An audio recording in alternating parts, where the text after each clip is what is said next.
ஆணும் பெண்ணும் வெவ்வேறல்ல. அது எப்படிப்பா? ஆண் மனம் வேற மாதிரி செயல்படுது, பெண் மனம் வேற மாதிரி செயல்படுதுன்னா அங்கதான் ட்விஸ்ட் இருக்கு, அங்கதான் சூட்சம் இருக்கு. எல்லாமே பதிவுகள் தாங்க இயக்குது. உடல் என்பதே பொய் ஒரு கட்டத்துக்கு மேல. எப்போ உடலிற்கும் மனதிற்கும் ஒரு கேப் ஒன்று கிடைக்குதோ அப்போ படார் அந்த பரவசத்துக்கு போவீங்க. இந்த பிரபஞ்ச ரகசியம் கொஞ்சம் கொஞ்சமா உங்களுக்கு அப்சர்வ் ஆக ஆரம்பிக்கும்.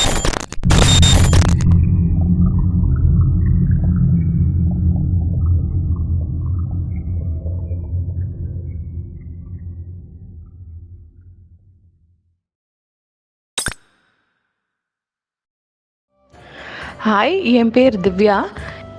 நிறைய பேர் லைஃப்பில் கன்ஃபியூஸ்டாக இருக்கலாம் நிறைய சுச்சுவேஷன்ஸில்.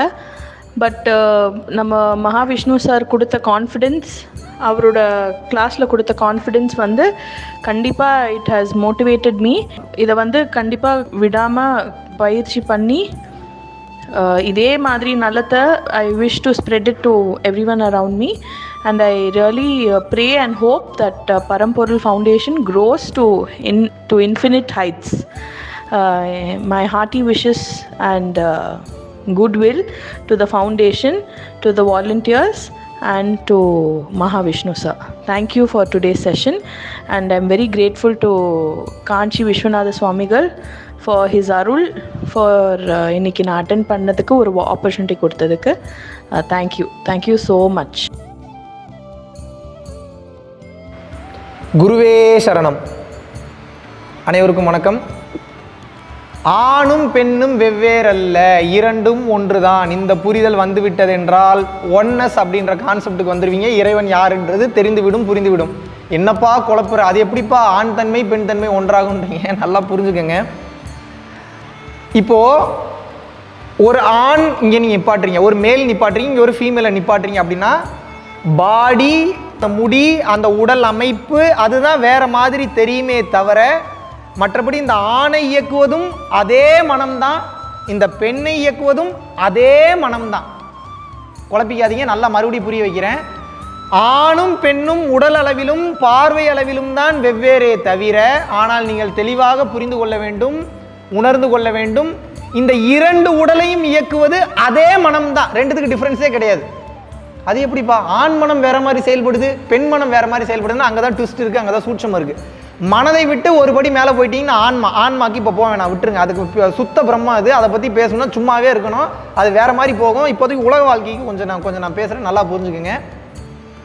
இங்கே ஒரு ஆண் இருக்கா, இங்கே ஒரு பெண் இருக்கா அப்படின்னா ஒரு ஆப்ஷன் உங்களுக்கு கிடைக்குதுன்னு வச்சுங்க. இந்த ஆண் தன்மையில் இருக்கக்கூடிய இந்த மனசை தூக்கி பெண் தன்மைக்கும், பெண் தன்மையில் இருக்கக்கூடிய மனசை தூக்கி ஆண் தன்மைக்கு போட்டிங்கன்னா ஒரு குறிப்பிட்ட காலகட்டத்துக்கு அப்புறம் என்ன ஆகுனா, இந்த உடல் வாகு, இந்த கையோட அமைப்பு, அவங்களோட உடல் அமைப்பு, அவங்களோட கண்ணு, காலு, மூக்கு, வாய், அவங்களோட உடல் அமைப்பு, இதை பொறுத்து என்ன ஆகுனா அந்த மனமாகப்பட்டது தான் ஒரு ஆண் என்று நம்ப ஆரம்பித்து விடும். பெண்ணோட மனம் ஆண் நம்ப ஆரம்பிச்சிடும், ஆணோட மனம் பெண்ணு நம்ப ஆரம்பிச்சிடும். எல்லாமே பதிவுகள் தாங்க இயக்குது. உடல் என்பதே பொய் ஒரு கட்டத்துக்கு மேல. அந்த மனம் வேலை செஞ்சுட்டு இருக்கக்கூடிய அளவுக்கு பதிவுகளை வைத்து இயங்கிட்டு இருக்கும். மனம் வேலை செய்யாத தன்மைக்கு போயிடுச்சுன்னா ஆண் வேற இல்லை, பெண் வேற இல்லை, ரெண்டுமே ஒன்று தான். இதுதான் ஒன்றுமற்ற நிலை, ஒன்னஸ் அப்படின்னு சொல்றாங்க. இந்த பக்குவம் வரும்போது உங்களுக்கு என்ன புரிய வரும் அப்படின்னா, ஆண் வேற இல்லை, பெண் வேற இல்லை, மனம் தான் இப்படி இந்த வேலைகள்லாம் பண்ணிட்டு இருக்குன்ற அந்த புரிதல் வரும். அந்த புரிதல் வரும்போது எல்லாத்தையும் ஒரே மாதிரி பார்க்க ஆரம்பிப்பீங்க. எப்போ இந்த தன்மைக்கு ஒரே மாதிரி பார்க்க ஆரம்பிக்கிறீங்களோ அப்போ மனிதனுடைய மனம் எப்படி செயல்படுகிறது, இந்த உலகம் எப்படி செயல்படுது, எதுக்காக இவன் போறான் வர்றான், எதனால சண்டை நடக்குது, பொண்டாட்டினா என்ன, புள்ளனா என்ன, புருஷன்னா என்ன, வாத்தியார்னா யாரு, குருனா யாரு, இவங்க எதுக்காக செயல்படுறாங்க, உச்சபட்ச அறிவுனா என்ன, சாயுச்சி நிலைனா என்ன, சமாதினா என்ன, இந்த உலகத்தோட கேம் எதுக்கு போயிட்டு இருக்கு, எது தேவை எது தேவையில்லை, தண்ணினா என்ன, சாப்பாடுனா என்ன, கடல்னா என்ன, உப்புனா என்ன, சக்கரைனா என்ன, ஜூஸ்னா என்ன, எல்லாம் தெரிஞ்சிடும். அப்ப நீங்க புரிந்து கொள்ள வேண்டியது என்ன, உடல் இது இருக்கிற வரைக்கும் உடல்ல இந்த லாக்ல, அதாவது ஒரு பசில் நான் முன்னாடியே பல டைம் சொல்லியிருக்கேன், இந்த உடலுக்குள்ள இந்த மனம் இருக்கிற வரைக்கும் என்ன ஆகும்னா நான் இதுதான்ற தன்மையில நம்பிக்கிட்டே இருக்கும். எப்போ உடலிற்கும் மனதிற்கும் ஒரு கேப் ஒன்று கிடைக்குதோ அப்போ படார் அந்த பரவசத்துக்கு போவீங்க.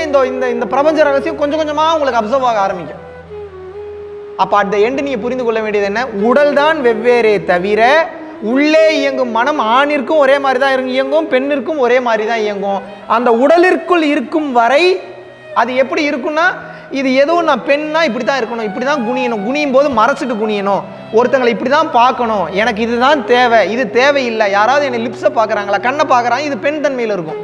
ஆண் தன்மையில் இருக்கும்போது எனக்கு என்ன பிரச்சனை, நான் போவேன் வருவேன் உழைப்பேன்.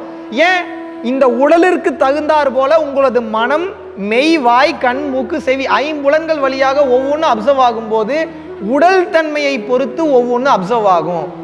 ஸோ இந்த உடலுக்குள் இருக்கும்போது எப்படி இந்த மனம் ஒவ்வொன்றையும் ஒவ்வொரு டேட்டாவையும் ஸ்டோர் பண்ணி பெண்ணுக்கு கண்ணுனா இப்படி இருக்கும், வாயினா இப்படி இருக்கும், மூக்குனா இப்படி இருக்கும்னு சொல்லி பதிஞ்சதுனால நீ அப்படி ரியாக்ட் பண்ணுறீங்க.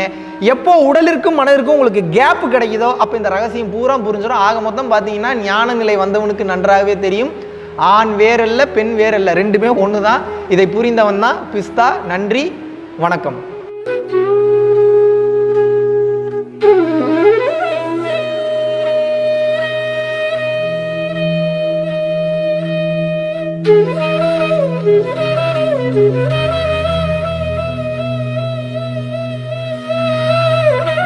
Thank you.